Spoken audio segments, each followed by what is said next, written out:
ನಮಸ್ಕಾರ. ಅಮೋಘ ವಾರ್ತೆಗಳಿಗೆ ಸ್ವಾಗತ. ನಾನು ಅಮೂಲ್ಯ ಬಿಎಂ ಶೆಟ್ಟಿ. ಇದೀಗ ಮುಖ್ಯಾಂಶಗಳು.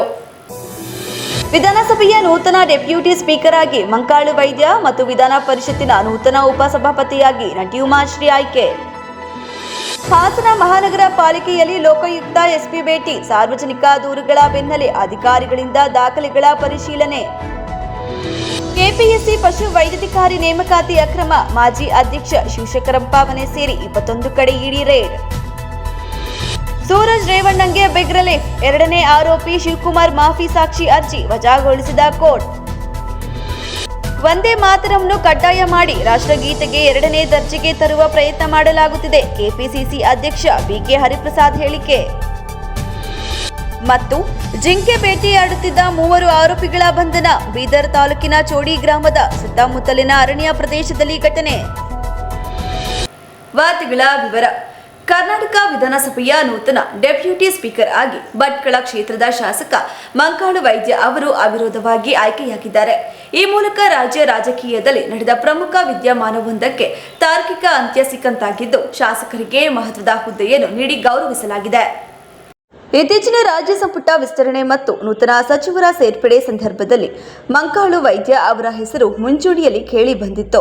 ಆದರೆ ಕೊನೆಯ ಕ್ಷಣದ ರಾಜಕೀಯ ಸಮೀಕರಣಗಳಿಂದಾಗಿ ಅವರ ಹೆಸರನ್ನು ಕೈಬಿಟ್ಟು ಎಸ್ ಮಲ್ಲಿಕಾರ್ಜುನ್ ಅವರಿಗೆ ಸಚಿವ ಸ್ಥಾನ ನೀಡಲಾಗಿತ್ತು.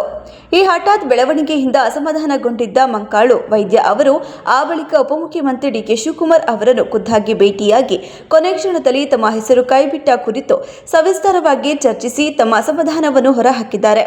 ಈ ಹಿನ್ನೆಲೆಯಲ್ಲಿ ಪಕ್ಷದ ಹಿರಿಯ ನಾಯಕರು ಹಾಗೂ ಮುಖಂಡರು ಸಮಾಲೋಚನೆ ನಡೆಸಿ ಮಂಕಾಳು ವೈದ್ಯ ಅವರಿಗೆ ವಿಧಾನಸಭೆಯ ಡೆಪ್ಯೂಟಿ ಸ್ಪೀಕರ್ ಹುದ್ದೆಯನ್ನು ನೀಡುವ ನಿರ್ಧಾರಕ್ಕೆ ಬಂದಿದ್ದಾರೆ.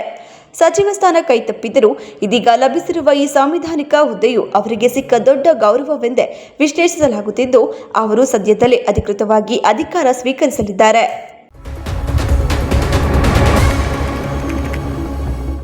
ಕರ್ನಾಟಕ ವಿಧಾನ ಪರಿಷತ್ ಉಪಸಭಾಪತಿಯಾಗಿ ಹಿರಿಯ ನಟಿ ಹಾಗೂ ವಿಧಾನ ಪರಿಷತ್ ಸದಸ್ಯೆ ಉಮಾಶ್ರೀ ಅವರು ಸರ್ವಾನುಮತದಿಂದ ಆಯ್ಕೆಯಾಗಿದ್ದಾರೆ. ವಿಧಾನ ಪರಿಷತ್ನಲ್ಲಿ ನಡೆದ ಚುನಾವಣಾ ಪ್ರಕ್ರಿಯೆಯಲ್ಲಿ ಉಮಾಶ್ರೀ ಅವರ ಆಯ್ಕೆಗೆ ಎಲ್ಲ ಪಕ್ಷಗಳ ಸದಸ್ಯರು ಬೆಂಬಲ ಸೂಚಿಸಿದರು. ಈ ಮೂಲಕ ಅವರು ವಿಧಾನ ಪರಿಷತ್ತಿನ ಉಪಸಭಾಪತಿ ಸ್ಥಾನವನ್ನು ಅಲಂಕರಿಸಿದ್ದಾರೆ. ನಟಿ ಹಾಗೂ ರಾಜಕಾರಣಿಯಾಗಿ ಗುರುತಿಸಿಕೊಂಡಿರುವ ಉಮಾಶ್ರೀ ಅವರು ಈ ಹಿಂದೆ ಸಚಿವರಾಗಿಯೂ ಕಾರ್ಯನಿರ್ವಹಿಸಿದರು. ಇದೀಗ ವಿಧಾನ ಪರಿಷತ್ ಉಪಸಭಾಪತಿಯಾಗಿ ಆಯ್ಕೆಯಾಗಿರುವ ಅವರ ರಾಜಕೀಯ ಜೀವನದಲ್ಲಿ ಮತ್ತೊಂದು ಮಹತ್ವದ ಜವಾಬ್ದಾರಿಯಾಗಿದೆ. ಉಮಾಶ್ರೀ ಅವರ ಆಯ್ಕೆಗೆ ಹಲವು ಸದಸ್ಯರು ಅಭಿನಂದನೆ ಸಲ್ಲಿಸಿದ್ದು, ಸದನದ ಕಲಾಪಗಳನ್ನು ಪರಿಣಾಮಕಾರಿಯಾಗಿ ನಡೆಸುವಲ್ಲಿ ಅವರು ಪ್ರಮುಖ ಪಾತ್ರ ವಹಿಸುವ ನಿರೀಕ್ಷೆ ವ್ಯಕ್ತವಾಗಿದೆ.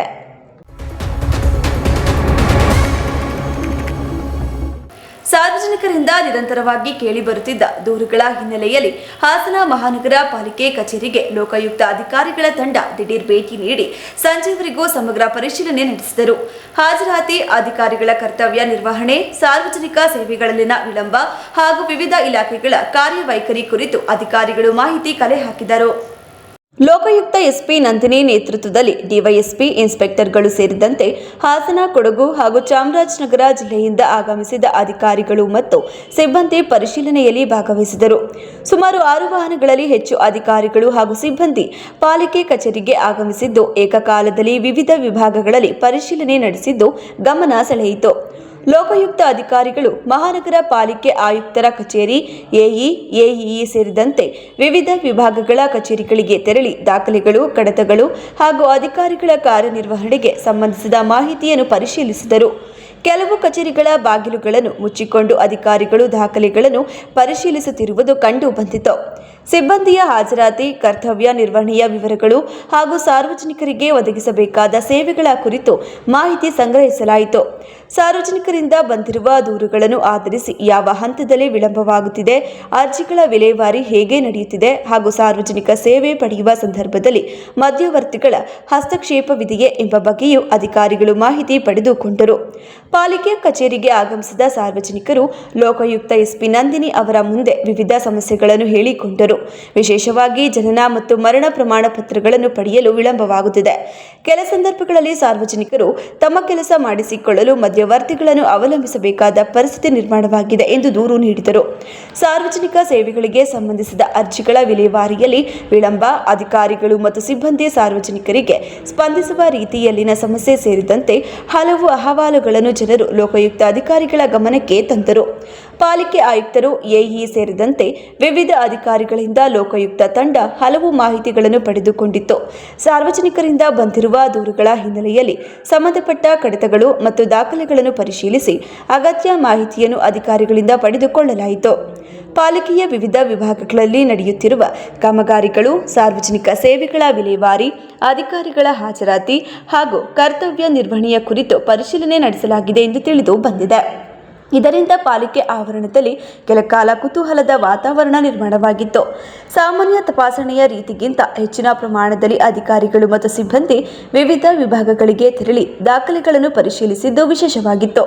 ಪಾಲಿಕೆಯ ಬಹುತೇಕ ಕಚೇರಿಗಳಲ್ಲಿ ಏಕಕಾಲದಲ್ಲಿ ಪರಿಶೀಲನೆ ನಡೆದ ಹಿನ್ನೆಲೆಯಲ್ಲಿ ಸಿಬ್ಬಂದಿಯಲ್ಲೂ ಆತಂಕದ ವಾತಾವರಣ ಕಂಡುಬಂತು. ಲೋಕಾಯುಕ್ತ ಅಧಿಕಾರಿಗಳ ಈ ಭೇಟಿ ಕೇವಲ ಸಾಮಾನ್ಯ ಪರಿಶೀಲನೆಯೇ ಅಥವಾ ನಿರ್ದಿಷ್ಟ ದೂರುಗಳ ಆಧಾರದ ಮೇಲೆ ಕೈಗೊಂಡಿರುವ ಕ್ರಮವೇ ಎಂಬ ಬಗ್ಗೆ ಸಾರ್ವಜನಿಕರಲ್ಲಿ ಕುತೂಹಲ ಮೂಡಿದೆ. ಪರಿಶೀಲನೆಯ ಬಳಿಕ ಅಧಿಕಾರಿಗಳು ಯಾವ ರೀತಿಯ ವರದಿ ಸಿದ್ಧಪಡಿಸಲಿದ್ದಾರೆ ಮತ್ತು ಮುಂದಿನ ಕ್ರಮ ಏನು ಎಂಬುದು ಇದೀಗ ಗಮನಾರ್ಹವಾಗಿದೆ. ಲೋಕಾಯುಕ್ತ ಅಧಿಕಾರಿಗಳ ಪರಿಶೀಲನೆಯಿಂದ ಪಾಲಿಕೆಯ ಕಾರ್ಯವೈಖರಿಯಲ್ಲಿ ಪಾರದರ್ಶಕತೆ ಹೆಚ್ಚಬೇಕು. ಸಾರ್ವಜನಿಕರು ಕಚೇರಿಗೆ ಬಂದಾಗ ಯಾವುದೇ ಮಧ್ಯವರ್ತಿಗಳ ಅವಶ್ಯಕತೆ ಇಲ್ಲದೆ ತಮ್ಮ ಕೆಲಸಗಳು ಕಾನೂನುಬದ್ಧವಾಗಿ ಹಾಗೂ ನಿಗದಿತ ಅವಧಿಯಲ್ಲಿ ನಡೆಯುವಂತಾಗಬೇಕು ಎಂಬ ನಿರೀಕ್ಷೆ ಸಾರ್ವಜನಿಕ ವಲಯದಲ್ಲಿ ವ್ಯಕ್ತವಾಗಿದೆ. ಅಧಿಕಾರಿಗಳಿಂದ ಸಂಗ್ರಹಿಸಿರುವ ದಾಖಲೆಗಳು ಹಾಗೂ ಸಾರ್ವಜನಿಕರಿಂದ ಸ್ವೀಕರಿಸಿರುವ ದೂರುಗಳ ಆಧಾರದ ಮೇಲೆ ಮುಂದಿನ ಕ್ರಮ ಕೈಗೊಳ್ಳುವ ಸಾಧ್ಯತೆ ಇದೆ ಎಂದು ತಿಳಿದು ಬಂದಿದೆ.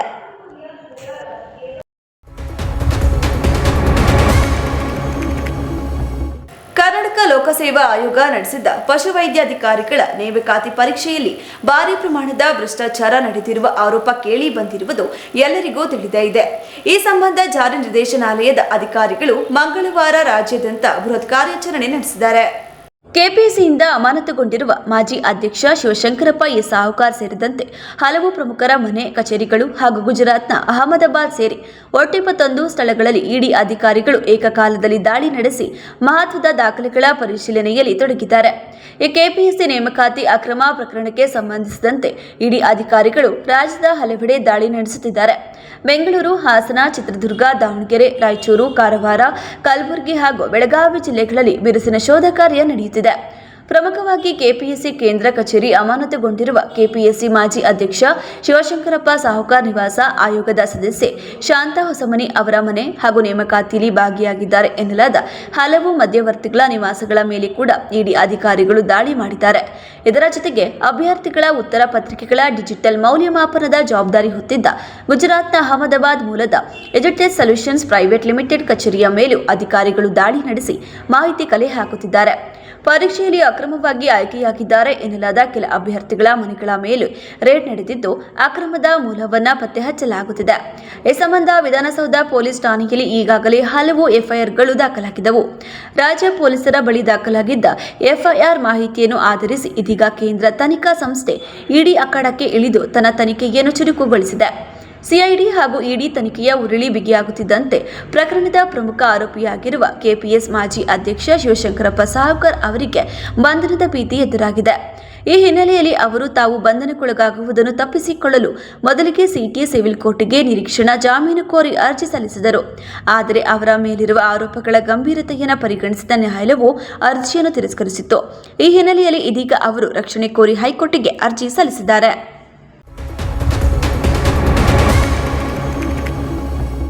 ಜೆಡಿಎಸ್ ಮುಖಂಡ ಸೂರಜ್ ರೇವಣ್ಣ ವಿರುದ್ಧದ ಅಸಹಜ ಲೈಂಗಿಕ ಕಿರುಕುಳ ಪ್ರಕರಣದಲ್ಲಿ ಜನಪ್ರತಿನಿಧಿಗಳ ವಿಶೇಷ ನ್ಯಾಯಾಲಯವು ಪ್ರಮುಖ ಆದೇಶವೊಂದನ್ನು ಹೊರಡಿಸಿದೆ. ಪ್ರಕರಣದ 2ನೇ ಆರೋಪಿ ಶಿವಕುಮಾರ್ ಸಲ್ಲಿಸಿದ್ದ ಮಾಫಿ ಸಾಕ್ಷಿ ಅರ್ಜಿಯನ್ನು ಬೆಂಗಳೂರಿನ 42ನೇ ಎಸಿಜಿಎಂ ನ್ಯಾಯಾಲಯವು ವಜಾಗೊಳಿಸಿದೆ. ಈ ಬೆಳವಣಿಗೆಯಿಂದಾಗಿ ತನಿಖಾ ಸಂಸ್ಥೆ ಹಾಗೂ ಆರೋಪಿಗಳ ಕಾನೂನು ಹೋರಾಟದಲ್ಲಿ ಹೊಸ ಸಂಚಲನ ಉಂಟಾಗಿದೆ. ಅರ್ಜಿಯ ವಿಚಾರಣೆ ವೇಳೆ ಸೂರಜ್ ರೇವಣ್ಣ ಪರ ವಕೀಲ ಗಂಗಾಧರ್ ಶೆಟ್ಟಿ ಅವರು ಬಲವಾದ ವಾದ ಮಂಡಿಸಿದರು. ಐಪಿಸಿ ಸೆಕ್ಷನ್ 327ರ ಅಡಿಯಲ್ಲಿ ನಡೆದಿರುವ ಅಸಹಜ ಲೈಂಗಿಕ ದೌರ್ಜನ್ಯದ ಮುಖ್ಯ ಕೃತ್ಯಕ್ಕೆ ಶಿವಕುಮಾರ್ ಪ್ರತ್ಯಕ್ಷ ಸಾಕ್ಷಿಯಾಗಿಲ್ಲ. ಈತ ಕೇವಲ ಸಂತ್ರಸ್ತನಿಗೆ ಬೆದರಿಕೆ ಹಾಕಿದ ಆರೋಪಕ್ಕಷ್ಟೇ ಸೀಮಿತವಾಗಿದ್ದು, ಪ್ರಕರಣದಲ್ಲಿ ಮಾಫಿ ಸಾಕ್ಷಿಯಾಗಲು ಅಥವಾ ಘಟನೆಯ ಕುರಿತು ಪ್ರತ್ಯಕ್ಷ ಸಾಕ್ಷಿ ನುಡಿಯಲು ಅರ್ಹನಲ್ಲ ಎಂದು ಕೋರ್ಟಿಗೆ ಮನವರಿಕೆ ಮಾಡಿಕೊಟ್ಟರು. ವಕೀಲರ ವಾದವನ್ನು ಪುರಸ್ಕರಿಸಿದ ನ್ಯಾಯಾಲಯವು ಶಿವಕುಮಾರ್ ಅರ್ಜಿಯನ್ನು ಸಂಪೂರ್ಣವಾಗಿ ವಜಾಗೊಳಿಸಿತ್ತು.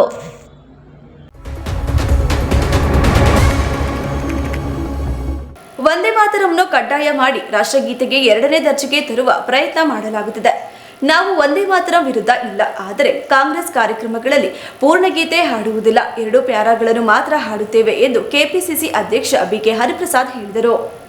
ಭಾರತೀಯ ಜನತಾ ಪಾರ್ಟಿಯವರು ಅವರ ಹಳೆಯ ಸಿದ್ಧಾಂತ ಏನಿತ್ತು, ಗೋಲ್ವರ್ಕರ್ ಅವರು ಬಂಚ್ ಆಫ್ ಥಾಟ್ಸಲ್ಲಿ ಏನು ಬರೆದಿದ್ದರು, ರಾಷ್ಟ್ರ ಚಿಹ್ನೆಗಳು ಮತ್ತು ರಾಷ್ಟ್ರಗಾನ, ರಾಷ್ಟ್ರಗೀತೆ ಇದರ ವಿರುದ್ಧ ಮೊದಲಿಂದಲೂ ಸಹ ವಿರೋಧ ವ್ಯಕ್ತಪಡಿಸಿದ್ದಾರೆ. ಮೊದಲು 2024 ಲೋಕಸಭಾ ಚುನಾವಣೆ ಮೊದಲು 400 ಪಾರ್ ಅಂದಿದ್ರು. ಅಂದರೆ ಸಂವಿಧಾನವನ್ನು ಬದಲಾವಣೆ ಮಾಡ್ತೀವಿ, ಅದಕ್ಕೋಸ್ಕರ 400 ಸೀಟ್ ಮೇಲೆ ಕೊಡಿ ಅಂತಂದಿದ್ರು. ಸ್ವತಂತ್ರ ಹೋರಾಟದ ಆಶಯಗಳು ಅಥವಾ ಸ್ವತಂತ್ರ ಹೋರಾಟದ ತಿರುಳೇನಿತ್ತು, ಅದು ಸ್ವತಂತ್ರ, ಸಂವಿಧಾನ, ತ್ರಿವರ್ಣ ಧ್ವಜ, ರಾಷ್ಟ್ರಗೀತೆ ಮತ್ತು ರಾಷ್ಟ್ರಗಾನ ಇವೆಲ್ಲಕ್ಕೂ ಸಹ RSS ಅವರು ಹಿಂದೂ ಮಹಾಸಭಾದವರು ವಿರೋಧ ಇದ್ದರು. ಒಂದು ಪ್ರಯತ್ನ 2024ರ ಮೊದಲು ನಡೀತು, ಸಂವಿಧಾನವನ್ನು ಬದಲಾವಣೆ ಮಾಡ್ತೀನಿ ಅಂತ, ಅದು ಆಗಲಿಲ್ಲ, 240ಕ್ಕೆ ತಂದರು.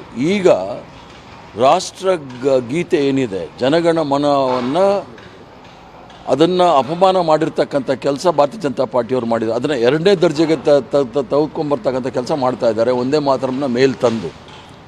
ನಾವೇನು ಒಂದೇ ಮಾತರಂ ವಿರುದ್ಧ ಇಲ್ಲ. ಒಂದೇ ಮಾತರಂ ಇತಿಹಾಸ ನೀವು ನೋಡಿದಾಗ 1875ನೇ ಇಸ್ವಿನಲ್ಲಿ ಬಂಕಿಮ್ ಚಂದ್ರ ಚಟರ್ಜಿಯವರು ಬರೆದಿರ್ತಕ್ಕಂಥದ್ದು 2 ಸ್ಟ್ಯಾನ್ಸ. ನಾವೇನು ಇಷ್ಟು ವರ್ಷ 1896ರಿಂದ ಇವತ್ತಿನವರೆಗೂ ಸಹ ನಾವೆಲ್ಲ ಕಾಂಗ್ರೆಸ್ ಸಭೆಗಳ ಸಮಾರಂಭದಲ್ಲಿ ಮೊದಲು ಒಂದೇ ಮಾತರಂ, ಕಡೆಗೆ ರಾಷ್ಟ್ರಗೀತೆ ಆಡ್ತೀವಿ. ಆದರೆ RSS ಅವರು, ಹಿಂದೂ ಮಹಾಸಭಾದವರು ಅವರ ಶಾಖೆಗಳಲ್ಲಿ 1925ನೇ ಇಸ್ವಿಯಿಂದ ಇಲ್ಲಿವರೆಗೂ ಎಷ್ಟು ಸಲ ಇವರು ಒಂದೇ ಮಾತ್ರ ಮಾಡಿದ್ದಾರೆ, ರಾಷ್ಟ್ರಗೀತೆ ಆಡಿದ್ದಾರೆ. ಅದು ದೇಶದ್ರೋಹದ ಕೆಲಸ ಅಲ್ವಾ? ಸದಾ ಒಂದ್ಸಲ ಏನು ರಾಷ್ಟ್ರಗೀತೆನಾ? ಅದೇ ಥರ ಇವರು ಹೇಳ್ತಕ್ಕಂಥದ್ದು. ಆಮೇಲೆ 1882ನೇ ಇಸ್ವಿನಲ್ಲಿ ಅವರೊಂದು ಕಾದಂಬರಿ ಬರೀತಾರೆ ಆನಂದ್ ಮಟ್ಗೆ. ಆಗ ಸನ್ಯಾಸಿಗಳಿಗೆ ಒಂದು ಅಂದರೆ ವಾರ್ ಕ್ರೈ ಅಂತ ಏನು ಇಂಗ್ಲೀಷಲ್ಲಿ ಹೇಳ್ತಾರೆ, ಯುದ್ಧ ಗೀತೆ ಇರಬೇಕು ಅಂಥೇಳಿ ಅದನ್ನು ಬರೆದಿದ್ರು. ಅದನ್ನು ಒಪ್ಪಲಿಲ್ಲ. ಅದು ರವೀಂದ್ರನಾಥ್ ಠಾಗೂರ್ ಅವರು ಒಪ್ಪಲಿಲ್ಲ, ಸುಭಾಷ್ ಚಂದ್ರ ಬೋಸ್ ಅವರು ಒಪ್ಪಲಿಲ್ಲ, ರಾಜೇಂದ್ರ ಪ್ರಸಾದ್ ಅವರು ಒಪ್ಪಲಿಲ್ಲ, ಯಾರೂ ಸಹ ಸ್ವತಂತ್ರ ಹೋರಾಟದಲ್ಲಿ ಇರೋರು ಒಪ್ಪಲಿಲ್ಲ.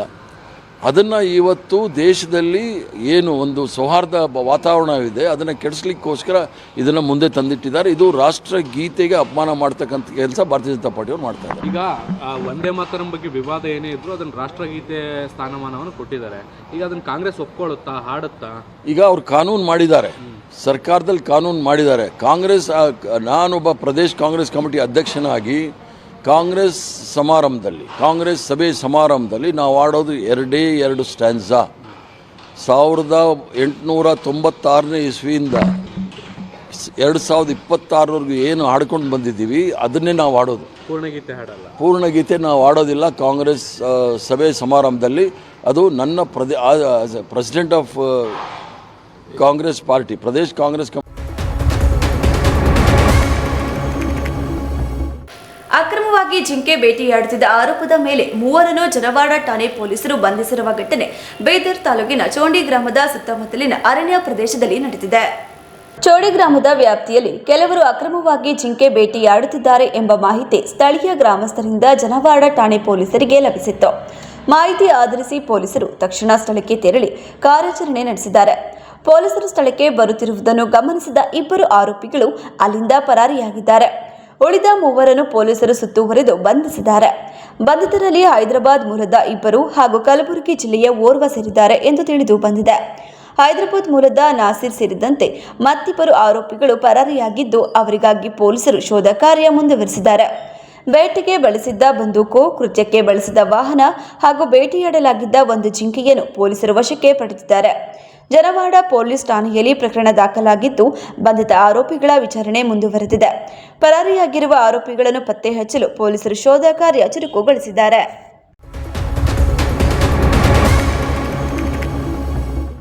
ಗ್ರಾಮ ಪಂಚಾಯಿತಿಗಳಲ್ಲಿ ಕಾರ್ಯನಿರ್ವಹಿಸುತ್ತಿರುವ ನೌಕರರಿಗೆ ಹಲವು ತಿಂಗಳ ವೇತನ ಬಾಕಿ, ಕನಿಷ್ಠ ವೇತನ ಪಾವತಿ, ಸೇವಾ ಮುಂಬಡ್ತಿ, ಅನುಕಂಪದ ಆಧಾರದ ನೇಮಕಾತಿ, ನಿವೃತ್ತಿ ಉಪಧನ ಸೇರಿದಂತೆ ಹಲವು ಬೇಡಿಕೆಗಳನ್ನು ಈಡೇರಿಸುವಂತೆ ಆಗ್ರಹಿಸಿ ಕರ್ನಾಟಕ ರಾಜ್ಯ ಗ್ರಾಮ ಪಂಚಾಯಿತಿ ನೌಕರರ ಸಂಘದ ಹಾಸನ ಜಿಲ್ಲಾ ಸಮಿತಿ ವತಿಯಿಂದ ಜಿಲ್ಲಾ ಪಂಚಾಯಿತಿ ಕಚೇರಿ ಎದುರು ಧರಣಿ ಸತ್ಯಾಗ್ರಹ ನಡೆಸಲಾಯಿತು.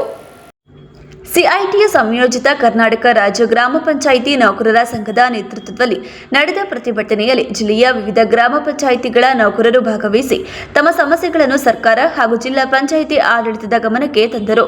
ಇದೇ ವೇಳೆ ರಾಜ್ಯ ಗ್ರಾಮ ಪಂಚಾಯಿತಿ ನೌಕರರ ಸಂಘದ ಜಿಲ್ಲಾ ಅಧ್ಯಕ್ಷ ಧರ್ಮೇಶ್ ಉದ್ದೇಶಿಸಿ ಮಾತನಾಡಿ, ಜಿಲ್ಲೆಯ ಹಲವು ಗ್ರಾಮ ಪಂಚಾಯಿತಿಗಳಲ್ಲಿ ನೌಕರರಿಗೆ ಹಲವು ತಿಂಗಳುಗಳಿಂದ ವೇತನ ಪಾವತಿಯಾಗಿಲ್ಲ. ಗ್ರಾಮ ಪಂಚಾಯಿತಿಗಳಿಗೆ ತೆರಿಗೆ ಸೇರಿದಂತೆ ವಿವಿಧ ಮೂಲಗಳಿಂದ ಆದಾಯ ಸಂಗ್ರಹವಾಗುತ್ತಿದ್ದರೂ ನೌಕರರಿಗೆ ಬಾಕಿ ವೇತನ ನೀಡದಿರುವುದು ಅನ್ಯಾಯವಾಗಿದೆ. ಸರ್ಕಾರದ ಆದೇಶದಂತೆ ತುಟ್ಟಿಭತ್ಯೆ ಸೇರಿದಂತೆ ಕನಿಷ್ಠ ವೇತನವನ್ನು ನೌಕರರಿಗೆ ನೀಡಬೇಕು. ಬಾಕಿ ಉಳಿಸಿಕೊಂಡಿರುವ ವೇತನವನ್ನು ಕೂಡಲೇ ಪಾವತಿಸಬೇಕು ಎಂದು ಒತ್ತಾಯಿಸಿದರು. ಗ್ರಾಮ ಪಂಚಾಯಿತಿಗಳಲ್ಲಿ ಖಾಲಿ ಇರುವ ಬಿಲ್ ಕಲೆಕ್ಟರ್ ಹುದ್ದೆಗಳಿಗೆ ಅದೇ ಪಂಚಾಯಿತಿಯಲ್ಲಿ ಸೇವೆ ಸಲ್ಲಿಸುತ್ತಿರುವ ಅರ್ಹ ನೌಕರರನ್ನು ನೇಮಕ ಮಾಡುವ ಪ್ರಕ್ರಿಯೆಯಲ್ಲಿ ಅನಗತ್ಯ ವಿಳಂಬ ಮಾಡಲಾಗುತ್ತಿದೆ. ಕೆಲವು ಕಡೆಗಳಲ್ಲಿ ಸರ್ಕಾರದ ನಿಯಮಾವಳಿಗಳನ್ನು ಬದಿಗೊತ್ತಿ ಅರ್ಹ ನೌಕರರನ್ನು ಕಡೆಗಣಿಸಿ ಹೊರಗಿನ ಅಭ್ಯರ್ಥಿಗಳನ್ನು ನೇಮಕ ಮಾಡಿಕೊಳ್ಳಲಾಗುತ್ತಿದೆ. ಇದರಿಂದ ವರ್ಷಗಳಿಂದ ಸೇವೆ ಸಲ್ಲಿಸುತ್ತಿರುವ ನೌಕರರಿಗೆ ಅನ್ಯಾಯವಾಗುತ್ತಿದೆ. ನಿಯಮಾನುಸಾರ ಅರ್ಹ ನೌಕರರಿಗೆ ಹುದ್ದೆ ನೀಡುವ ಪ್ರಕ್ರಿಯೆಯನ್ನು ತ್ವರಿತಗೊಳಿಸಬೇಕು ಎಂದು ಆಗ್ರಹಿಸಿದರು. ಸೇವೆಯಲ್ಲಿದ್ದ ನೌಕರರು ಮೃತಪಟ್ಟ ಸಂದರ್ಭದಲ್ಲಿ ಅವರ ಕುಟುಂಬದ ಅರ್ಹ ಸದಸ್ಯರಿಗೆ ಅನುಕಂಪದ ಆಧಾರದ ಮೇಲೆ ಉದ್ಯೋಗ ನೀಡುವಲ್ಲಿ ವಿಳಂಬವಾಗುತ್ತಿದೆ. ಅರಕಲಗೂಡು ತಾಲೂಕಿನ ಕಡವಿನ ಹೊಸಹಳ್ಳಿ ಗ್ರಾಮ ಪಂಚಾಯಿತಿಯಲ್ಲಿ ಮೃತಪಟ್ಟ ಬಿಲ್ ಕಲೆಕ್ಟರ್ ಸ್ವಾಮಿಗೌಡ ಅವರ ಪುತ್ರಿ ಪಲ್ಲವಿ ಎಸ್ಎಸ್ ಅವರಿಗೆ ಅನುಕಂಪದ ಆಧಾರದ ಮೇಲೆ ಉದ್ಯೋಗ ನೀಡುವ ಪ್ರಕ್ರಿಯೆಯನ್ನು ಅನಗತ್ಯವಾಗಿ ವಿಳಂಬ ಮಾಡಲಾಗುತ್ತಿದೆ. ಇಂಥ ಪ್ರಕರಣಗಳನ್ನು ತ್ವರಿತವಾಗಿ ಇತ್ಯರ್ಥಗೊಳಿಸಬೇಕು ಎಂದು ಹೇಳಿದರು.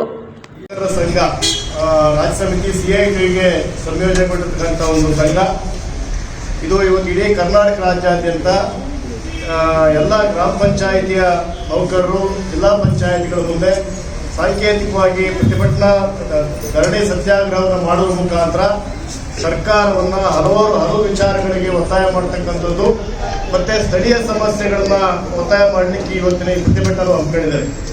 ಇವತ್ತಿನ ಪ್ರತಿಭಟನೆಯ ಮುಖ್ಯವಾಗಿರ್ತಕ್ಕಂಥ ಉದ್ದೇಶ ತಮಗೆಲ್ಲರೂ ಕೂಡ ಗೊತ್ತಿದೆ. ಕರ್ನಾಟಕ ಸರ್ಕಾರ ಸಿಐಟಿಯುನ ಹಲವು ವರ್ಷಗಳ ಹೋರಾಟದ ಭಾಗವಾಗಿ ಅದು ಕಾನೂನಾತ್ಮಕ ಹೋರಾಟ ಮತ್ತು ಬೀದಿ ಹೋರಾಟ ಎಲ್ಲದರ ಮುಖಾಂತರವಾಗಿ ಕರ್ನಾಟಕ ಸರ್ಕಾರ ಕಳೆದ ವರ್ಷ ಕನಿಷ್ಠ ವೇತನ ಅಧಿಸೂಚನೆ ಗರುಡು ಅಧಿಸೂಚನೆ ಹೊರಡಿಸಿತ್ತು. ಅದನ್ನು ಪರಿಷ್ಕರಣೆ ಮಾಡಿ ಆಕ್ಷೇಪಣೆ ಕಳಿಸಿದ್ವಿ. ಮೇ 22ನೇ ತಾರೀಕು ಕರ್ನಾಟಕ ಸರ್ಕಾರ ಕನಿಷ್ಠ ವೇತನ ಒಂದು ಅಂತಿಮ ಅಧಿಸೂಚನೆ ಹೊರಡಿಸಿತ್ತು. ಆ ಅಂತಿಮ ಅಧಿಸೂಚನೆ ಪ್ರಕಾರವಾಗಿ ನಾವು 36,000 ರೂಪಾಯಿ ಕನಿಷ್ಠ ವೇತನ ಕೇಳಿದ್ವಿ. ಅದು 26,000 27,000 ನಿಗದಿ ಮಾಡಿದ್ವಿ. ಆದರೂ ಕೂಡ ನಾವು ಸ್ವಾಗತ ಮಾಡಿ ಅದು ಜಾರಿ ಆಗಬೇಕು ಅಂತ ಒತ್ತಾಯ ಮಾಡಿ ನಾವೆಲ್ಲ ಕಡೆ ಮನವಿನ ಕೊಟ್ಟಿದ್ವಿ. ಈಗಾಗಲೇ ನಮಗೆ ಗೊತ್ತಿರೋ ಹಾಗೆ ಕೆಲವು ಗ್ರಾಮ ಪಂಚಾಯಿತಿಗಳಲ್ಲಿ ಬೇರೆ ಬೇರೆ ಇಲಾಖೆಗಳಲ್ಲಿ ಬೇರೆ ಬೇರೆ ಫ್ಯಾಕ್ಟ್ರಿಗಳಲ್ಲಿ ಆ ಕನಿಷ್ಠ ವೇತನದ ಆದೇಶ ಪ್ರಕಾರ ವೇತನಗಳನ್ನ ಕೊಟ್ಟಿದ್ದಾರೆ. ಆದರೆ ಏಕಾಏಕಿಯಾಗಿ ಅದನ್ನ ಜಾರಿ ಮಾಡಬಾರ್ದು ಅಂತ ಮೌಖಿಕ ಸೂಚನೆಗಳ ಮುಖಾಂತರವಾಗಿ ತಡೆ ಹಿಡಿದಾಗಿದೆ. ಮೊನ್ನೆ ರಾಜ್ಯ ಸರ್ಕಾರ ಮಾಲೀಕರ ಒತ್ತಡಕ್ಕೆ ಮಾಡಿದ್ರು. ಕರ್ನಾಟಕ ರಾಜ್ಯದ ಬೇರೆ ದೊಡ್ಡ ಬಂಡವಾಳಿಗರ ದೊಡ್ಡ ಫ್ಯಾಕ್ಟರಿ ಮಾಲೀಕರ ಮತ್ತು ಉದ್ಯೋಗದಾತರ ಸಂಘಟನೆಗಳ ಒತ್ತಡಕ್ಕೆ ಮಾಡಿದ್ದು ಇವತ್ತು ಕನಿಷ್ಠ ವೇತನ ಆದೇಶ ಸರ್ಕಾರವೇ ಜಾರಿ ಮಾಡಿರ್ತಕ್ಕಂಥ ಆದೇಶವನ್ನ ಅವರು ಇವತ್ತು ತಡೆ ಹಿಡಿದು ಅದನ್ನು ಮರುಪರಿಶೀಲನಿಸಲಿಕ್ಕೆ ಸಂಪುಟ ಸಮಿತಿಯ ರಚನೆ ಮಾಡಿದೆ. ಮಾನ್ಯ MP ಪರಮೇಶ್ವರ್ ಅವರ ನೇತೃತ್ವದಲ್ಲಿ ಉಪಮುಖ್ಯಮಂತ್ರಿ ನೇತೃತ್ವದಲ್ಲಿ ಉಪ ಸಮಿತಿ ಮಾಡಿದ್ರು.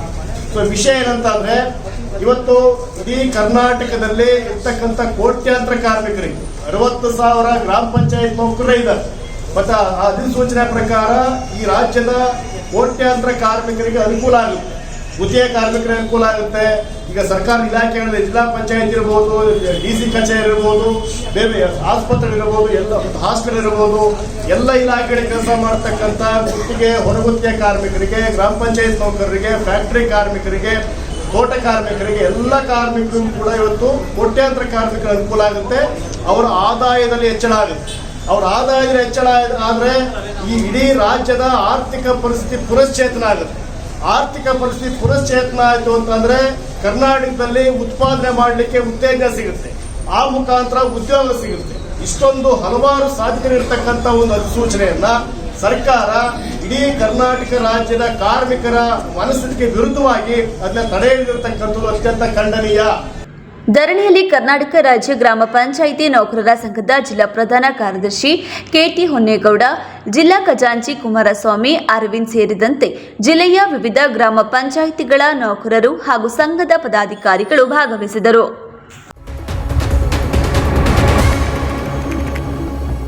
ಇದೀಗ ಜಾಹೀರಾತು. ವರಮಹಾಲಕ್ಷ್ಮಿ ಹಬ್ಬದ ಶುಭ ಹಾರೈಕೆಗಳು.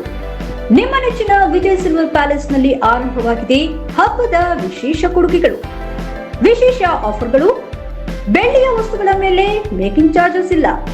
ಬೆಳ್ಳಿ ಆಭರಣಗಳ ಮೇಲೆ 10% ಡಿಸ್ಕೌಂಟ್. ಆಫರ್ ದಿನಾಂಕ ಆಗಸ್ಟ್ 10 ರಿಂದ ಆಗಸ್ಟ್ 21, 2026. ನಿಮ್ಮ ಪೂಜೆ ಮತ್ತು ಆಚರಣೆಗೆ ಮೆರುಗು ನೀಡಲು ನಮ್ಮಲ್ಲಿ ಲಭ್ಯವಿದೆ ಅತ್ಯಾಕರ್ಷಕ ಬೆಳ್ಳಿ ಆಭರಣಗಳು, ಶ್ರೇಷ್ಠ ಬೆಳ್ಳಿಯ ಪೂಜಾ ಸಾಮಗ್ರಿಗಳು, ಸುಂದರವಾದ ಉಡುಗೊರೆ ವಸ್ತುಗಳು ಹಾಗೂ ನೂತನ ವಿನ್ಯಾಸದ ಸಿಲ್ವರ್ ವೇರ್. ನಿಮ್ಮ ಹಬ್ಬದ ಆಚರಣೆಯನ್ನ ಇನ್ನಷ್ಟು ಪ್ರಕಾಶಮಾನವಾಗಿಸಲು ಹಿಂದೆ ಭೇಟಿ ನೀಡಿ. ವಿಳಾಸ Vijay silver palace, Subhash square, Devagiri circle, Hassan. Mobile 9060133333. ಅಜ್ಜಿಯ ಅಡುಗೆ ಅವಳ ಕೈ ರುಚಿಯೊಳಗೆ. ನಿಮ್ಮ ಮನೆ ಅಡುಗೆಗೆ ನೈಜ ರುಚಿ ಬೇಕಾದರೆ ಕಲ್ಪ ತೆಂಗಿನೆಣ್ಣೆ. ನನ್ನ ಆರೋಗ್ಯ, ಸೌಂದರ್ಯ ಮತ್ತು ಶಕ್ತಿಯ ರಹಸ್ಯ ಕಲ್ಪ ತೆಂಗಿನೆಣ್ಣೆ. ಪ್ರತಿ ಹನಿಯಲ್ಲೂ ಶುದ್ಧತೆಯನ್ನು ಅನುಭವಿಸಿ. ಕಲ್ಪ ತೆಂಗಿನೆಣ್ಣೆ, ಇದು ಕ್ಯಾಂಪ್ಕೋ ಉತ್ಪನ್ನ. ಭೀಮಾ ಆಗಸ್ಟ್ 10 ರಿಂದ 30ರವರೆಗೆ ವರಮಹಾಲಕ್ಷ್ಮಿ ಹಬ್ಬವನ್ನು ಆಚರಿಸಿಕೊಳ್ಳುತ್ತಿದ್ದು, ಹಬ್ಬದ ಸಂಭ್ರಮದಷ್ಟೇ ಪ್ರಕಾಶಮಾನವಾಗಿ ಹೊಳೆಯುವ ವಿಶೇಷ ಕೊಡುಗೆಗಳನ್ನು ಗ್ರಾಹಕರಿಗಾಗಿ ನೀಡುತ್ತಿದೆ. ಚಿನ್ನದ ಮೇಲೆ ಪ್ರತಿ ಗ್ರಾಮ್ಗೆ 1,000 ರೂಪಾಯಿವರೆಗೆ ರಿಯಾಯಿತಿ, ವಜ್ರಾಭರಣಗಳ ಮೇಲೆ ಪ್ರತಿ ಗ್ರಾಮ್ಗೆ 1,000 ರೂಪಾಯಿ ಫ್ಲಾಟ್ ರಿಯಾಯಿತಿ ಹಾಗೂ ಪ್ರತಿ 50 ಗ್ರಾಂ ಬೆಳ್ಳಿಯ ಖರೀದಿಗೆ 1,000 ರೂಪಾಯಿ ರಿಯಾಯಿತಿ ಪಡೆಯಿರಿ. ಹಳೆಯ ಚಿನ್ನದ ವಿನಿಮಯದ ಮೇಲೆ. ನಮ್ಮ ಕರ್ನಾಟಕ ರಾಜ್ಯದಲ್ಲಿ ಕಳೆದ ವರ್ಷದ ನೀಟ್ ಮತ್ತು ಐಐಟಿ ಜೆಇಇ ಪರೀಕ್ಷೆಯಲ್ಲಿ ಸಾವಿರಾರು ಉಚಿತ ಮೆಡಿಕಲ್ ಹಾಗೂ ಐಐಟಿ ಸೀಟ್ಗಳನ್ನು ನೀಡಿರುವ ನಮ್ಮ ಹೆಮ್ಮೆಯ ಎಕ್ಸೆಲ್ ಅಕಾಡೆಮಿಕ್ಸ್ ವಿದ್ಯಾಸಂಸ್ಥೆಯಾಗಿದೆ. ಒಂದು ವರ್ಷದ ಲಾಂಗ್ ಟರ್ಮ್ ನೀಟ್, ಸಿಇಟಿ ಮತ್ತು ಐಐಟಿ ಜೆಇಇ ದಾಖಲಾತಿ ಪ್ರಾರಂಭವಾಗಿದೆ. ಮೆಡಿಕಲ್ ಅಂದರೆ ಎಕ್ಸೆಲ್, ಎಕ್ಸೆಲ್ ಅಂದ್ರೆ ಮೆಡಿಕಲ್. ನಮ್ಮ ಕರ್ನಾಟಕ ರಾಜ್ಯದಲ್ಲಿ ಕಳೆದ ವರ್ಷದ ನೀಟ್ ಮತ್ತು ಐಐಟಿ ಜೆಇಇ ಪರೀಕ್ಷೆಯಲ್ಲಿ ಸಾವಿರಾರು ಉಚಿತ ಮೆಡಿಕಲ್ ಹಾಗೂ ಐಐಟಿ ಸೀಟ್ಗಳನ್ನು ನೀಡಿರುವ ನಮ್ಮ ಹೆಮ್ಮೆಯ ಎಕ್ಸೆಲ್ ಅಕಾಡೆಮಿಕ್ಸ್ ವಿದ್ಯಾಸಂಸ್ಥೆಯಾಗಿದೆ. ಒಂದು ವರ್ಷದ ಲಾಂಗ್ ಟರ್ಮ್ ನೀಟ್, ಸಿಇಟಿ ಮತ್ತು ಐಐಟಿ ಜೆಇಇ ದಾಖಲಾತಿ ಪ್ರಾರಂಭವಾಗಿದೆ. ಮೆಡಿಕಲ್ ಅಂದರೆ ಎಕ್ಸೆಲ್, ಎಕ್ಸೆಲ್ ಅಂದ್ರೆ ಮೆಡಿಕಲ್. ನಮ್ಮ ಕರ್ನಾಟಕ ರಾಜ್ಯದಲ್ಲಿ ಕಳೆದ ವರ್ಷದ ನೀಟ್ ಮತ್ತು ಐಐಟಿ ಜೆಇಇ ಪರೀಕ್ಷೆಯಲ್ಲಿ ಸಾವಿರಾರು ಉಚಿತ ಮೆಡಿಕಲ್ ಹಾಗೂ ಐಐಟಿ ಸೀಟ್ಗಳನ್ನು ನೀಡಿರುವ ನಮ್ಮ ಹೆಮ್ಮೆಯ ಎಕ್ಸೆಲ್ ಅಕಾಡೆಮಿಕ್ಸ್ ವಿದ್ಯಾಸಂಸ್ಥೆಯಾಗಿದೆ. ಒಂದು ವರ್ಷದ ಲಾಂಗ್ ಟರ್ಮ್ ನೀಟ್, ಸಿಇಟಿ ಮತ್ತು ಐಐಟಿ ಜೆಇಇ ದಾಖಲಾತಿ ಪ್ರಾರಂಭವಾಗಿದೆ. ಮೆಡಿಕಲ್ ಅಂದರೆ ಎಕ್ಸೆಲ್, ಎಕ್ಸೆಲ್ ಅಂದ್ರೆ ಮೆಡಿಕಲ್. ಮತ್ತೊಮ್ಮೆ ಅಮೋಘ ವಾರ್ತೆಗಳಿಗೆ ಸ್ವಾಗತ. ಉತ್ತರಾಖಂಡದ ರಾಮಲೀಲಾ ಮೈದಾನದಲ್ಲಿ ಕಾಂಗ್ರೆಸ್ ರಾಷ್ಟ್ರೀಯ ಅಧ್ಯಕ್ಷ ಮಲ್ಲಿಕಾರ್ಜುನ ಖರ್ಗೆ ಸಾರ್ವಜನಿಕ ಸಭೆಯನ್ನುದ್ದೇಶಿಸಿ ಮಾತನಾಡಿದ ಮೈದಾನವನ್ನು ಶುದ್ಧೀಕರಿಸಿದ ಘಟನೆ ಖಂಡಿಸಿ ಹಾಸನ ಜಿಲ್ಲಾ ಕಾಂಗ್ರೆಸ್ ವತಿಯಿಂದ ಪ್ರತಿಭಟನೆ ನಡೆಸಲಾಯಿತು. ಸಂಸದ ಶ್ರೇಯಸ್ ಎಂ ಪಟೇಲ್ ನೇತೃತ್ವದಲ್ಲಿ ನಡೆದ ಪ್ರತಿಭಟನಾ ಮೆರವಣಿಗೆಯು ನಗರದ ಕಾಂಗ್ರೆಸ್ ಜಿಲ್ಲಾ ಕಚೇರಿಯಿಂದ ಆರಂಭವಾಗಿ ಬಿಎಂ ರಸ್ತೆಯ ಮೂಲಕ ಜಿಲ್ಲಾ ಪಂಚಾಯಿತಿ ಎದುರಿನ ಡಾಕ್ಟರ್ ಬಿಆರ್ ಅಂಬೇಡ್ಕರ್ ಪ್ರತಿಮೆ ಬಳಿ ತಲುಪಿತು. ಅಲ್ಲೇ ಕೆಲ ಕಾಲ ಪ್ರತಿಭಟನೆ ನಡೆಸಿ ಘಟನೆಗೆ ಆಕ್ರೋಶ ವ್ಯಕ್ತಪಡಿಸಲಾಯಿತು. ಈ ಸಂದರ್ಭದಲ್ಲಿ ಹಾಸನ ನಗರಾಭಿವೃದ್ಧಿ ಪ್ರಾಧಿಕಾರದ ಅಧ್ಯಕ್ಷ ಪಟೇಲ್ ಶಿವಪ್ಪ ಮಾತನಾಡಿ, ಹಿರಿಯ ದಲಿತ ನಾಯಕ ಮಲ್ಲಿಕಾರ್ಜುನ ಖರ್ಗೆ ಅವರು ರಾಮಲೀಲಾ ಮೈದಾನದಲ್ಲಿ ಸಾರ್ವಜನಿಕ ಸಭೆಯನ್ನುದ್ದೇಶಿಸಿ ಮಾತನಾಡಿದ ಬಳಿಕ ಅದೇ ಮೈದಾನದಲ್ಲಿ ಶುದ್ಧೀಕರಣ ಕಾರ್ಯ ನಡೆಸುವುದು ಅತ್ಯಂತ ಖಂಡನೀಯ ಹಾಗೂ ಅಮಾನವೀಯ ಕೃತ್ಯವಾಗಿದೆ. ಈ ಘಟನೆ ಮಲ್ಲಿಕಾರ್ಜುನ ಖರ್ಗೆ ಅವರಿಗೆ ಮಾಡಿದ ಅವಮಾನ ಮಾತ್ರವಲ್ಲ, ದೇಶದ ದಲಿತರು, ಹಿಂದುಳಿದವರು ಹಾಗೂ ಅಲ್ಪಸಂಖ್ಯಾತರಿಗೆ ಮಾಡಿದ ಅವಮಾನವಾಗಿದೆ. ಇದು ಪ್ರತಿಕಾರ ಮತ್ತು ದ್ವೇಷದ ರಾಜಕಾರಣಕ್ಕೆ ಸಾಕ್ಷಿಯಾಗಿದೆ.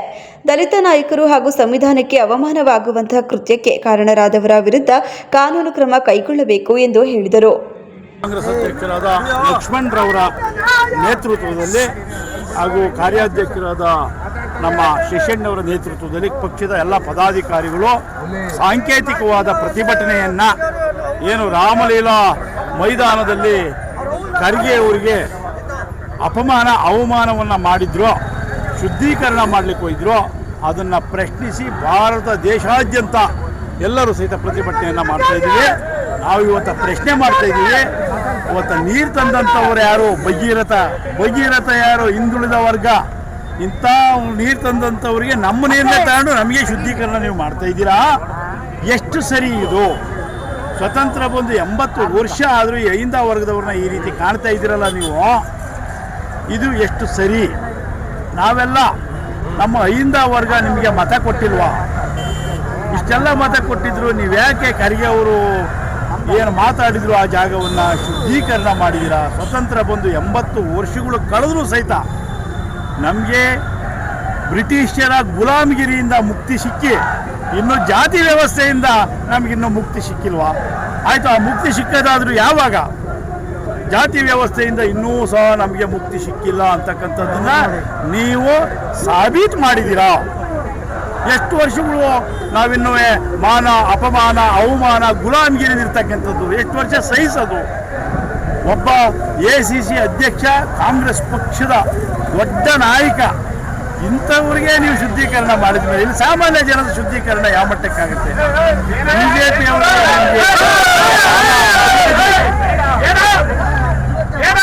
BJP ಅವರಿಗೆ ನಿಮಗೆ ಮಾನ ಮರ್ಯಾದೆ ಏನು ಇಲ್ವೇ? ಸ್ವಲ್ಪ ಮಾನವೀಯತೆಯ ಲಕ್ಷಣಗಳಿಲ್ವೇ? ಅದರಿಂದ ಈ BJP ಅವರಿಗೆ ಯಾವಾಗಲೂ ಸಹಿತ ಸಾರ್ವಜನಿಕ ಪ್ರಜಾಪ್ರಭುತ್ವದ ವ್ಯವಸ್ಥೆ ಮೇಲೆ ನಂಬಿಕೆ ಇಲ್ಲ. ಏನು ಮಹಾತ್ಮ ಗಾಂಧೀಜಿಯವರು, ಅಂಬೇಡ್ಕರ್ ಅವರು, ನೆಹರೂರವರು ಪ್ರಜಾಪ್ರಭುತ್ವ ಒಂದು ಸಂವಿಧಾನವನ್ನು ರಚನೆ ಮಾಡಿದ್ರು, ಆ ಸಂವಿಧಾನಕ್ಕೆ ಮಾಡಿದಂಥ, ಅಂಬೇಡ್ಕರ್ ಅವರಿಗೆ ಮಾಡಿದಂಥ ಅಪಮಾನ, ಅವಮಾನ ಇದು ಬರೀ ಖರ್ಗೆ ಅವರಿಗೆ. ಪ್ರತಿಭಟನೆಯಲ್ಲಿ ಕಾಂಗ್ರೆಸ್ ಜಿಲ್ಲಾಧ್ಯಕ್ಷ EH ಲಕ್ಷ್ಮಣ್, ಯೂತ್ ಕಾಂಗ್ರೆಸ್ ಜಿಲ್ಲಾಧ್ಯಕ್ಷ ರಂಜಿತ್ ಗೊರೂರು, ಮುಖಂಡರಾದ ತಾರಾ ಚಂದನ್, ರಘು ದಾಸರಕೊಪ್ಪಲು, ಮಲ್ಲಿಗೆವಾಳ್ ದ್ಯಾವಪ್ಪ, ಚಂದ್ರಶೇಖರ್, ದೇವರಾಜು, ರಾಮಚಂದ್ರ, ಪ್ರಕಾಶ್, ಲಕ್ಷ್ಮಣ್, ಜಯರಾಮ್ ಸೇರಿದಂತೆ ಹಲವರು ಭಾಗವಹಿಸಿದರು.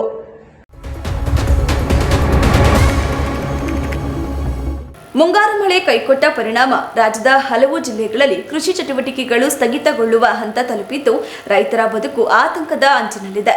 ಮಳೆ ಕೊರತೆಯ ವಾಸ್ತವ ಪರಿಸ್ಥಿತಿ ಕಣ್ಣೆದುರಿಗಿದ್ದರೂ ಸರ್ಕಾರ ಬರ ಘೋಷಣೆ ಹಾಗೂ ಪರಿಹಾರ ಕ್ರಮಗಳಲ್ಲಿ ವಿಳಂಬ ಮಾಡುತ್ತಿರುವುದು ಖಂಡನೀಯ ಎಂದು ಮಾಜಿ ಸಚಿವ HK ಕುಮಾರಸ್ವಾಮಿ ಆರೋಪಿಸಿದರು.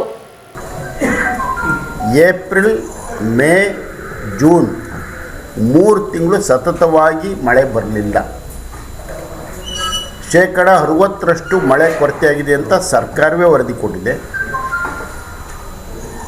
ಅದರಲ್ಲಿ 60% ಬೆಳೆ ಬೆಳೆದಿದ್ದರೂ ಕೂಡ ಬೆಳೆ ಬಂದಿರತಕ್ಕಂಥದ್ದು 30%. ಆದರೆ ಸರ್ಕಾರ ನಾಳೆ ಮಾಡ್ತೀವಿ ಬರ ಅಂತ ನಾವು ಘೋಷಿಸ್ತೀವಿ ಅಂತ ಹೇಳಿದರೂ ಕೂಡ ಇಲ್ಲಿವರೆಗೂ ಬರ ಅಧ್ಯಯನ ಮುಗಿದೇ ಇಲ್ಲ. ಬರ ಅಧ್ಯಯನ ಈವರೆಗೂ ಕೂಡ ಈಗ ಜೂನ್ 3ಕ್ಕೆ ಮಾನ್ಯ ನೂತನ ಮುಖ್ಯಮಂತ್ರಿಗಳು ಬಂದರು. ಅದಾದ ಸರಿಯಾಗಿ 2 ತಿಂಗಳು ಬರೀ ಪುನರ್ರಚನೆಯಲ್ಲೇ ಕಾಲ ಕಳೆದರು. ಅದಾದ 3 ವಾರಗಳ ಕಾಲ ಬರೀ ಖಾತೆ ಹಂಚಿಕೆಯಲ್ಲೇ ಕಾಲ ಕಳೆದರು. ಆದರೆ ಜನಪರವಾದ ವಿಷಯಗಳಲ್ಲಿ ಬರ ಅಧ್ಯಯನ ವಿಚಾರದಲ್ಲಿ ಈವರೆಗೂ ಕೂಡ ಸರ್ಕಾರ ವರದಿಯನ್ನು ಏಕೆ ಕೊಟ್ಟಿಲ್ಲ? ಇವರು ಕೇಂದ್ರ ಸರ್ಕಾರ ರಿಲೀಸ್ ಮಾಡಲಿ ಮತ್ತೊಂದು ಅಂತಲ್ಲಿ ಹೇಳ್ತಿದ್ದಾರೆ. ಆದರೆ ಇವರು ವರದಿನೇ ಇಲ್ವಲ್ಲ. ಈಗ ನಮ್ಮ ಶಿವಲಿಂಗೇಗೌಡರು ನೂತನವಾಗಿ ಮಂತ್ರಿಯಾಗಿದ್ದಾರೆ. ನಾವೆಲ್ಲ ಅವರಿಗೆ ಶುಭಾಶಯ ಕೊಡ್ತೀವಿ, ನಾವು ಸ್ವಾಗತ ಮಾಡ್ತೀವಿ. ಆಮೇಲೆ ರೈತರ ಬಗ್ಗೆ ಸಾಕಷ್ಟು ಯಾವಾಗಲೂ ಅವರು ಮಾತನಾಡ್ತಾನೇ ಇರ್ತಾರೆ. ಅವರು ಕೂಡ ಒಂದು 2-3 ತಾಲೂಕಿಗೆ ಬಂದು ಹೋಗಿದ್ದಾರೆ, ಅಧ್ಯಯನ ಮಾಡಿದ್ದಾರೆ. ಆದರೆ ವರದಿ ಯಾಕೆ ಕೊಟ್ಟಿಲ್ಲ?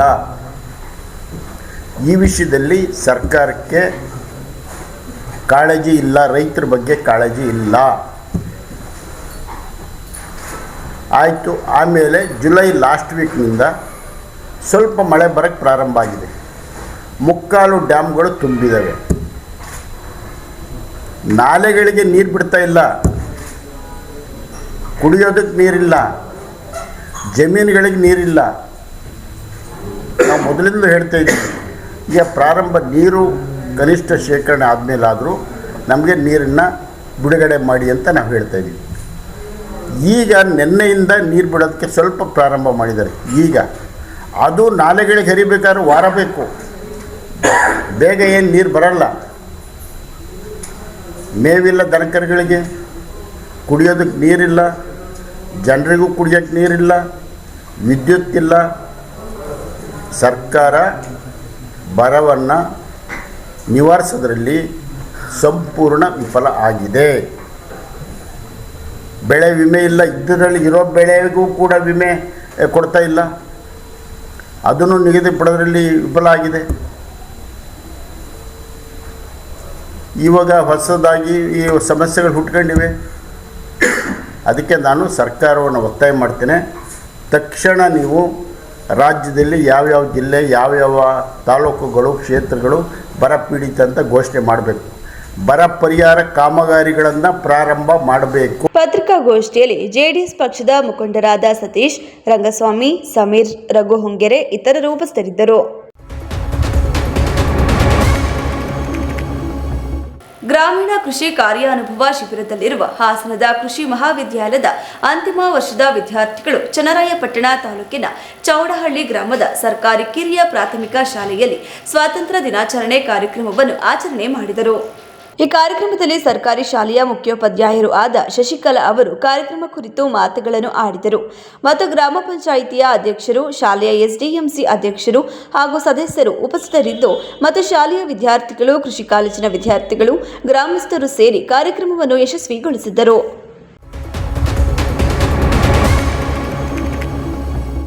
ಹೊಳೆನರಸೀಪುರ ಪಟ್ಟಣದ ಪುರಸಭೆ ಸಭಾಂಗಣದಲ್ಲಿ ಆಡಳಿತಾಧಿಕಾರಿ ಜಗದೀಶ್ ಗಂಗಣ್ಣನವರ್ ಅವರ ಅಧ್ಯಕ್ಷತೆಯಲ್ಲಿ ಪುರಸಭೆಯ ಸಾಮಾನ್ಯ ಸಭೆ ನಡೆಯಿತು. ಸಭೆಯಲ್ಲಿ ಒಟ್ಟು 38 ವಿಷಯಗಳನ್ನು ಚರ್ಚಿಸಿ ತೀರ್ಮಾನ ಕೈಗೊಳ್ಳಲು ಮಂಡಿಸಲಾಗಿತ್ತು. ಹಿಂದಿನ ಸಭೆಯ ನಡವಳಿಕೆಗಳ ಅನುಮೋದನೆ, ಜನನ ಮರಣ ದಾಖಲೆಗಳು, ಜೂನ್ 25ರಿಂದ ಜುಲೈ 26ರವರೆಗಿನ ಪುರಸಭೆ ಆದಾಯ ವೆಚ್ಚ ಮತ್ತು ಉಳಿಕೆ ವಿವರಗಳು ಹಾಗೂ ಈ ಅವಧಿಯಲ್ಲಿ ಕರೆದ ಟೆಂಡರ್ಗಳು ಮತ್ತು ನೀಡಿದ ಕಾರ್ಯಾದೇಶಗಳ ಕುರಿತು ಚರ್ಚಿಸಲಾಯಿತು. ಹೊಳೆನರಸೀಪುರ ಪುರಸಭೆಯ ಸ್ಥಳೀಯ ಯೋಜನಾ ಪ್ರದೇಶಕ್ಕೆ ಸಂಬಂಧಿಸಿದ ಮಹಾಯೋಜನೆಯ ತಾತ್ಕಾಲಿಕ ನಕ್ಷೆಗೆ ಸಾರ್ವಜನಿಕರಿಂದ ಬಂದಿರುವ ಆಕ್ಷೇಪಣೆಗಳನ್ನು ಸಭೆಯಲ್ಲಿ ಪ್ರಮುಖವಾಗಿ ಚರ್ಚಿಸಲಾಯಿತು. ಕರ್ನಾಟಕ ನಗರ ಮತ್ತು ಗ್ರಾಮಾಂತರ ಯೋಜನಾ ಕಾಯ್ದೆ 1961ರ ಕಲಂ 13ರ ಅನ್ವಯ 60 ದಿನಗಳ ಅವಧಿಯಲ್ಲಿ ಆಕ್ಷೇಪಣೆಗಳನ್ನು ಆಹ್ವಾನಿಸಲಾಗಿತ್ತು. ಒಟ್ಟು 27 ಆಕ್ಷೇಪಣೆಗಳು ಸಲ್ಲಿಕೆಯಾಗಿದ್ದು, ನಿಗದಿತ 60 ದಿನಗಳ ಅವಧಿಯಲ್ಲಿ 24 ಆಕ್ಷೇಪಣೆಗಳು ಹಾಗೂ ಅವಧಿ ಮುಗಿದ ನಂತರ 3 ಆಕ್ಷೇಪಣೆಗಳು ಬಂದಿವೆ. ಯಾವ ಆಕ್ಷೇಪಣೆಗಳನ್ನು ಪರಿಗಣಿಸಬೇಕು ಹಾಗೂ ಯಾವುದನ್ನು ಪರಿಗಣಿಸಲು ಅವಕಾಶವಿಲ್ಲ ಎಂಬುದರ ಕುರಿತು ಟೌನ್ ಪ್ಲಾನಿಂಗ್ ಸಹಾಯಕ ನಿರ್ದೇಶಕರು ಮತ್ತು ಪುರಸಭೆ ಅಧಿಕಾರಿಗಳೊಂದಿಗೆ ಚರ್ಚಿಸಿ ತೀರ್ಮಾನ ಕೈಗೊಂಡು ಅಂತಿಮ ಮಾಸ್ಟರ್ ಪ್ಲಾನ್ ಅನ್ನು ಸರ್ಕಾರದ ಅನುಮೋದನೆಗೆ ಕಳುಹಿಸಲು ಸಭೆ ಮುಂದಾಗಿದೆ. ಈ ಹಿಂದೆ ಈ ಹರಾಜು ಮೂಲಕ ವಿಲೇವಾರಿ ಮಾಡಲಾದ ಮಳಿಗೆಗಳನ್ನು ಹೊರತುಪಡಿಸಿ ಬಾಕಿ ಇರುವ 106 ಮಳಿಗೆಗಳನ್ನು ಗತನೂತನ ಮಂಜೂರಾತಿ ನಿರೀಕ್ಷೆಯೊಂದಿಗೆ ಈ ಹರಾಜು ಮೂಲಕ ವಿಲೇವಾರಿ ಮಾಡುವ ಕುರಿತು ಸಭೆಯಲ್ಲಿ ಚರ್ಚಿಸಲಾಯಿತು. ವಿವಿಧ ಯೋಜನೆಗಳಡಿ ನಿರ್ಮಿಸಿರುವ ವಾಣಿಜ್ಯ ಮಳಿಗೆಗಳ ದುರಸ್ತಿ ಕಾಮಗಾರಿಗಳಿಗೆ ಟೆಂಡರ್ ಕರೆದು ಅರ್ಹ ಗುತ್ತಿಗೆದಾರರಿಗೆ ಕಾರ್ಯಾದೇಶ ನೀಡುವ ವಿಚಾರಕ್ಕೂ ಅನುಮೋದನೆ ಪಡೆಯಲಾಯಿತು. 15 ವರ್ಷಕ್ಕಿಂತ ಹಳೆಯಾದ ವಾಹನಗಳು ಹಾಗೂ ಅನುಪಯುಕ್ತ ವಸ್ತುಗಳನ್ನು ಬಹಿರಂಗ ಹರಾಜಿನ ಮೂಲಕ ವಿಲೇವಾರಿ ಮಾಡುವ ಬಗ್ಗೆಯೂ ಸಭೆಯಲ್ಲಿ ಚರ್ಚೆ ನಡೆಯಿತು. ಪುರಸಭೆ ವ್ಯಾಪ್ತಿಯ ಅಂಬೇಡ್ಕರ್ ವೃತ್ತದಿಂದ ಹಳೆಕೋಟೆ ರಸ್ತೆ ಸೇರಿದಂತೆ ವಿವಿಧ ಸ್ಥಳಗಳಲ್ಲಿ ಅಂದಾಜು 22.90 ಲಕ್ಷ ವೆಚ್ಚದಲ್ಲಿ ಕೈಗೊಳ್ಳಲಿರುವ ಕಾಮಗಾರಿಗೆ ಟೆಂಡರ್ ಕರೆದು ಕಾರ್ಯಾದೇಶ ನೀಡಿರುವುದು ಹಾಗೂ ಕಾಮಗಾರಿಯ ಮೊತ್ತ ಪಾವತಿಸುವ ಕುರಿತು ಸಭೆ ಅನುಮೋದನೆ ನೀಡುವ ಬಗ್ಗೆ ಚರ್ಚಿಸಿತು. ವಸತಿ, ಕೈಗಾರಿಕೆ ಹಾಗೂ ವಾಣಿಜ್ಯ ಉದ್ದೇಶಗಳಿಗೆ ಭೂ ಪರಿವರ್ತನೆ, ವಿನ್ಯಾಸ ನಕ್ಷೆ, ತಾತ್ಕಾಲಿಕ ವಿನ್ಯಾಸ ನಕ್ಷೆ ಮತ್ತು ವಿನ್ಯಾಸ ನಕ್ಷೆ ನವೀಕರಣಕ್ಕೆ ಸಂಬಂಧಿಸಿದಂತೆ ಸಾರ್ವಜನಿಕರಿಂದ ಬಂದಿರುವ ಪ್ರಸ್ತಾವನೆಗಳನ್ನು ಪರಿಶೀಲಿಸಿ ಕಾನೂನುಬದ್ಧವಾಗಿರುವ ಪ್ರಸ್ತಾವನೆಗಳಿಗೆ ಅನುಮೋದನೆ ನೀಡುವ ವಿಚಾರವೂ ಚರ್ಚೆಯಾಯಿತು. ಪುರಸಭೆ ಮುಖ್ಯಾಧಿಕಾರಿ ಶಿವಶಂಕರ್, ಪರಿಸರ ಇಂಜಿನಿಯರ್ ರುಚಿದರ್ಶಿನಿ, ಪುರಸಭೆ ಸಿಬ್ಬಂದಿ ಹಾಗೂ ಸಾರ್ವಜನಿಕರು ಸಭೆಯಲ್ಲಿ ಹಾಜರಿದ್ದರು.